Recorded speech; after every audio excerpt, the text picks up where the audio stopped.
turned on to the light. Yeah, I mean, it's gonna give us a little bit of a. You're gonna make my skin color match yours, so I'll be more yellow. That's a good introduction. Mattress. No, seriously. Oh shit, my necklace. It was a really good deal though. It came with his box of cookies, which were organic. That works. Looks good. So I'm in the market for a mattress. Okay. Look at you. I'm so excited. I'm so excited. You just put on the. Excellent. I'm on YouTube smile. And tell me more. So what's all the rage with the latex mattresses? I wouldn't really describe mattresses as like a raging topic.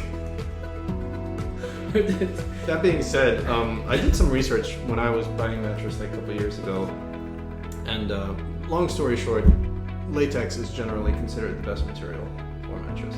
So anyway, there's a few different types of material, and you feel free to interrupt me anytime, but there's a few different types of mattresses.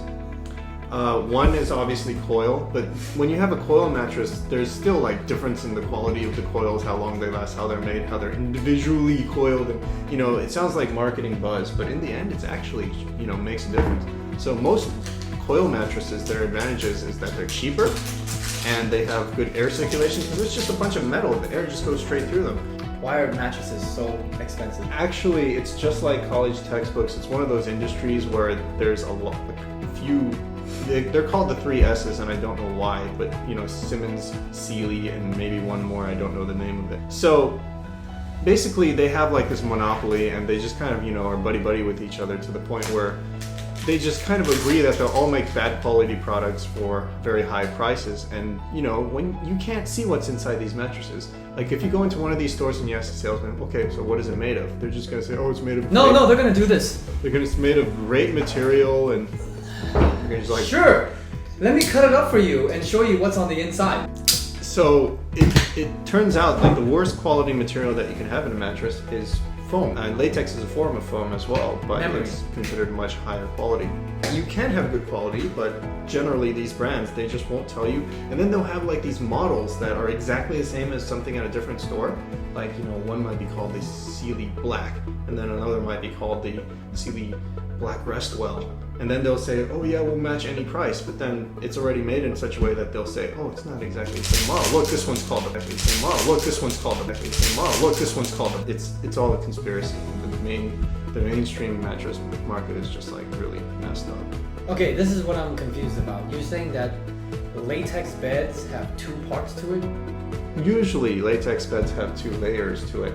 Okay. What it is there's like one big piece of latex. There's no coils involved, by the way. There's just one big piece of latex with like a bunch of holes through it for ventilation, and it's called the core. And then there's another piece. Usually it's like 6 inches or so for the bottom one. And I know what you guys are thinking, and then the top layer usually is 2 or 3 inches, and sometimes you get 4-layer beds. So when you have a bed sheet and you have a fitted bed sheet and you want to wrap it around the bed, do you wrap it around the whole thing or you just wrap it around the top? You wrap it around the whole thing because it looks like it's one piece. So there's 2 layers and it goes inside this container, okay? Oh. And that's like I forget what it's called, but it's a container, and then you just zip it up and it feels like one piece of mattress. Oh. So from the outside it looks like a single mattress, and then they have like that wool layer at the top that's like a flame retardant. It's something required by law. I don't know exactly what it is. He's also a retardant. Yeah, so point being, they use wool, which is considered like the best material for this flame retardant layer or whatever it is. So that's how a latex bed is generally constructed, if it's 100% latex. All right, my next question. What is the difference between small mom and pop shops with their brand names and big box brand names like Sealy's and Simmons and all that? Like I said, most of the major brand names have like a marketing campaign, and they have like a buddy understanding and sort of a monopoly on the market. So they have like all these chain stores like Mancini's and Sleep Train, and basically they sell the same brands. The mom and pop shops, mattresses are not exactly difficult to manufacture. It's only difficult to manufacture if you're Sealy or Posturepedic or whatever, because they have a complex construction that feels nice initially, and yet saves them money because they're using lower quality parts. But when mom and pop shops build mattresses, they just build them with like a few coils sometimes, but usually with just solid materials, whether it's memory foam or it's latex. And so they're simple construction, and yet they're extremely high quality, and they sell them at much lower prices because there's such a margin that they have to work with. And they are, as a result, usually much better than these mainstream brands. And so they have sort of an incentive for people to look out for them and buy them. If you buy a latex mattress, would there be a smell? Because when I think of latex, I think of latex gloves. And you know, latex gloves actually have a smell when you put your... Yes, there will be a smell, especially if you use memory foam because it's kind of chemically, so it has like this thing called off-gassing. Rubber has a very natural smell, and actually it kind of gets covered up by the bed sheets and stuff. So will it go away eventually? It goes away very quickly, actually, only a couple of weeks. Okay, cool. In my experience, anyway. So if you get it from the same place as me, then you'll probably have a similar experience. So it looks like what you're telling me is there's two popular good choices. It's either latex or it's memory foam. Do you ever see coils used with latex or coils used with memory foam? Yeah, absolutely. Actually, if you want a good value without going full latex, you can get coil beds. And you know, coils are not all created equal, so there's good quality coils and bad quality. And a lot of mom and pop shop will make very good coil-based beds that are surrounded by latex to kind of form the mattress.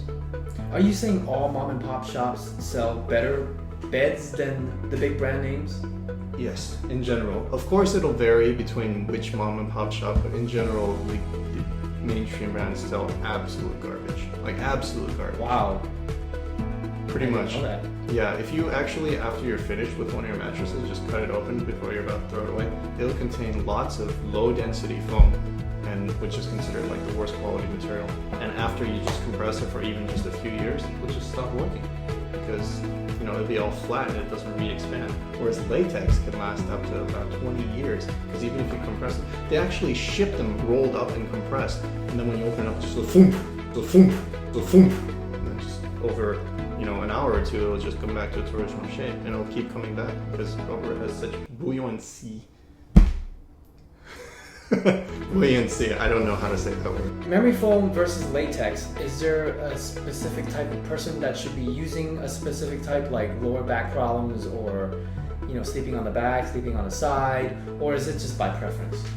First of all, sleeping on the back and side, the only differences you should look for is if you sleep on your back, you want a more firm mattress, and if you sleep on your side, you want the top area of the mattress to be soft. So the top layer, in the case of a latex bed, or you guys might have heard of pillow top. That's generally considered good because you can sleep on your side and it doesn't like dig into your shoulders and your stiffer joints on the side. The main benefits of memory foam is first of all isolation. So if you have a partner on the other side of the bed, when they get out of bed, you're barely going to feel it because it's very isolated.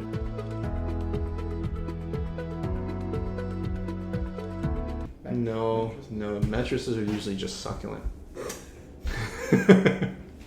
Because it's nice and juicy when you sleep on top of it. It has that sort of juicy smell. No.